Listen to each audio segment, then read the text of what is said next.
ব্রহ্মপুত্র গেয়ে চলে যাহার পুণ্য গাথা, সেই যে আমার মাতৃভূমি, সেই যে আমার মাতা। দর্শক, এই মুহূর্তে আমরা অবস্থান করছি নরসিংদী সদর উপজেলার শিলমান্দি ইউনিয়নে। আর আমার পিছনে যেটা দেখতে পাচ্ছেন, আপনাদের কাছে মনে হতে পারে এটা হয়তোবা একটি নালা, ডোবা কিংবা অন্য কিছু, কিন্তু আসলে যদি আমরা এখন ঘটনা জানি তাহলে চমকে উঠবো।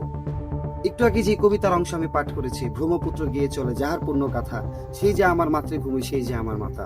মাতৃভূমিও আছে, মাতাও আছে, কিন্তু যে ঐতিহাসিক ব্রহ্মপুত্রের কথা বলা হয়েছে, সেই ব্রহ্মপুত্র নদীটি হচ্ছে এটি।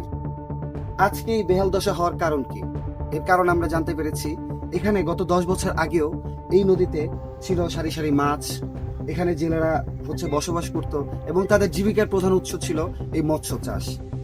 কিন্তু যখন থেকে এখানে কলকারখানার তৈরি হয়েছে এবং আধুনিকায়ন শুরু হয়েছে, তখন থেকে এই কালের বিবর্তনে এই নদীটি আস্তে আস্তে প্রায় মৃতপ্রায় হয়ে গিয়েছে।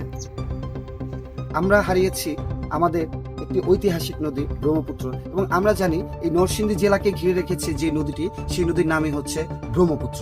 কিন্তু আজকে এই বিভিন্ন কলকারখানা এবং কলকারখানার বর্জ্য অপসারণের যে একটা আধুনিকায়নের ব্যবস্থা না থাকার ফলে যে অবস্থাটা হয়েছে, সেটা আমাদের চোখের সামনেই, যে একটি নদী আজকে মৃতপ্রায় অবস্থা হয়ে গিয়েছে। তাই আমরা বলবো, অবশ্যই সরকার এবং স্থানীয় প্রশাসনের সহযোগিতা থাকতে হবে এবং উদ্যোগ নিতে হবে। আমাদের এরকম যত নদী আছে আমাদের সংস্কৃতির সাথে, এবং আমরা জানি যে এই নদীটি ছিল এক সময় যারা এইখানে বসবাসকারী জেলে এবং নিম্ন শ্রেণীর যারা লোকজন ছিল বা নিম্ন আয়ের মানুষ যারা ছিল, তাদের আয়ের উৎস ছিল হচ্ছে এই নদী। এখান থেকে তাদের জীবিকার উৎস ছিল মাছ ধরে কিংবা নৌকায় চড়ে কিংবা আপনার নৌপথে যত ধরনের জীবিকার উৎস ছিল, তা কিন্তু আজকে প্রায় ধ্বংসের মুখে। ধন্যবাদ সবাইকে। আজকের মতো আমার প্রতিবেদনটা এখানে শেষ করছি।